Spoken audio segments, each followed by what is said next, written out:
Hey guys, it's Zoe and welcome back to my channel.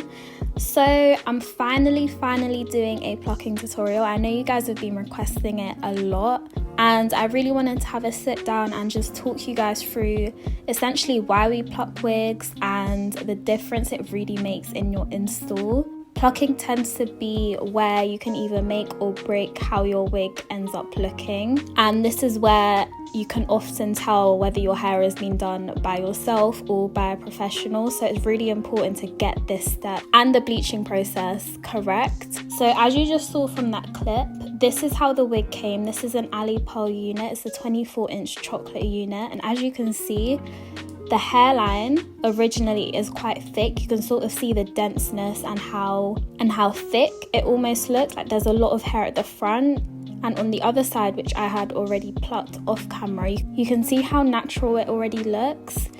You can see there's sort of a gradient as to how thick the hair goes from the front of the hairline moving backwards. And this is how you can really make a difference in how natural your unit looks. Now I always pluck my wigs wet. I use a spray bottle and just soak the front of the hairline or the section that I pluck the hair, and use a small comb to just make sure everything's lying flat and I can really see where I'm plucking the hairs out of. Now I start by plucking the front a little bit, and essentially what we're doing is moving backwards as we pluck. You really want to take your time with this, guys. It took me about an hour, 2 hours to pluck the entire wig, so you really want to make sure you don't rush this process. As you can see, I'm taking small sections with my rat tail comb and plucking behind the section that we just parted off. This is where the gradient will start, and you just want to make sure that there is no line of demarcation from where you're parting the hair. Now, like I said in the beginning, the reason we pluck our wigs is because no one's natural hairline is completely fully dense. I mean, unless you're very blessed. Usually a more natural hairline has varying depths and density all the way around. Same way with the way you cut your lace. You never want to cut your lace completely straight because no one's hairline is completely, straight and even. So this is just what makes the wig look 100 times more realistic, and you really want to make sure you take your time with it. As you can see, I'm just sectioning off bits of the hair and making my way back. The sections I'd say are about 0.5 millimeter. Not even that, probably smaller than that. But yeah, just sit down, watch a film. I had my Netflix on, I was watching Humans, 10 out of 10 show by the way, you guys should watch it. But yeah, I did actually bleach this off camera. I do have my bleaching process in my previous videos. This is also a really important step. I didn't have to bleach this unit as long as the hair is naturally already a brownish colour. So I used a 40 developer bleach and left it on for about, I want to say 30 minutes, 25 to 30 minutes, and just washed it off.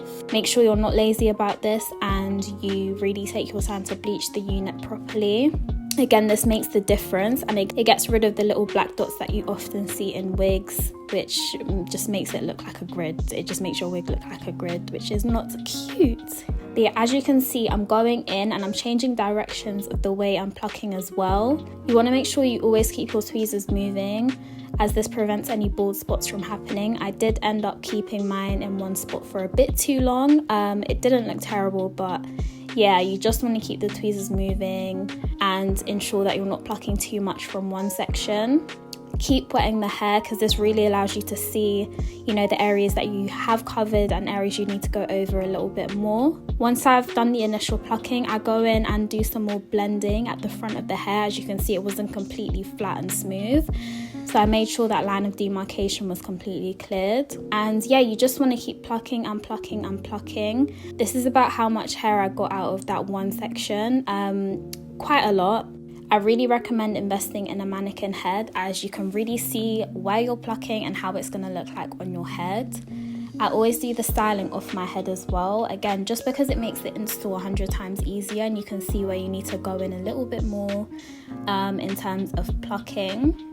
So for the actual install, I'm just going to sort of speed through it because I feel like you guys have seen me do this so many times, but It's pretty much the same as always. As you can see, I added some like curls to the wig before I applied it, just to save some time. I'm going to start off by taking my Glamour Hair London Lace Tint in the shade Chocolate Delight, and I just sprayed about 2 to 3 layers behind the lace and dried between each layer with my hairdryer.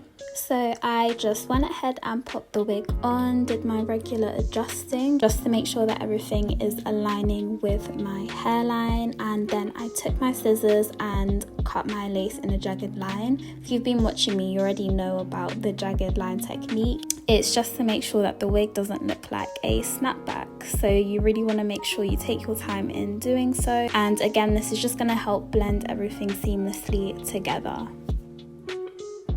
I took my Got2b glue gel and the blasting freeze spray and used a layer of the gel first, and then I went over with a small amount of the spray over the top of it, dried it and continued it. I always work in really small sections just to make sure that I really take time on every part that I'm gluing down, and to make sure that there's no excess glue on any areas that I don't actually want it to be. As you can see, I'm using the back of my comb to just press down onto the lace after I've glued it down, just to help everything to blend in and stick down perfectly. Some people have asked me why I don't use normal glues like Bold Hold and Ghost Bond. I just don't really like it. I do prefer taking my wigs off at night when I go to sleep. Like, I hate sleeping in my wigs. It's just so uncomfortable and unnecessary unless I'm going somewhere like early in the morning. So I do actually prefer using my Got2b gel, as it's just so much easier to take off whenever I want, and it's also just so much better for your edges. Then I took my mousse and applied it to the hairline. As you can see, the lace was a tiny bit too dark. It was blending in with the hair, so the mousse really helped to get rid of that effect, and it really brought out the hairs from the lace. I also used this with a tiny bit of the Got2b gel to form my baby hairs. So I cut off a tiny section from the front on either side and swooped my baby hairs with the tiny comb. This hair actually came with one of these combs, so that was really sick. After that, I tied my hair back and grabbed my hair tie. You can use anything for this. I always say just use a pair of tights, guys. This is literally just a piece of fabric I had from an old jumpsuit. I then just flattened the top of the wig. You can use a hot comb for this. I just use my hair curlers because it's easy, and I made sure everything was looking nice and flat. Then I took some of my powder and I applied it to the part. I should have plucked the part, if I'm honest with you, because it was quite narrow, but I feel like the powder really helped to bring out the part and make it look a bit more natural, so you can actually just do that instead. I went over the curls a little bit with my Babyliss. I don't actually know which curlers they are. I think it's a 2-inch wand, but it literally gives you the nicest Victoria's Secret curls. After about 10-15 minutes, I took off my head wrap, and yeah, this is what we got. She's looking all types of sleek. I can't lie, guys, this is my new favorite hair. I know I say this all the time, but I just feel like you can't go wrong with just a brown long wig. Yeah, like I said, it's about 24 inches. It comes down to my waist, just past my waist. I want to say I'm about 5'6", 5'5", so it is actually really long on me. So yeah, I hope you guys enjoyed this tutorial. Let me know what you guys want to see next. Make sure you follow my Instagram, TikTok, and I'll see you in my next video. Bye, guys.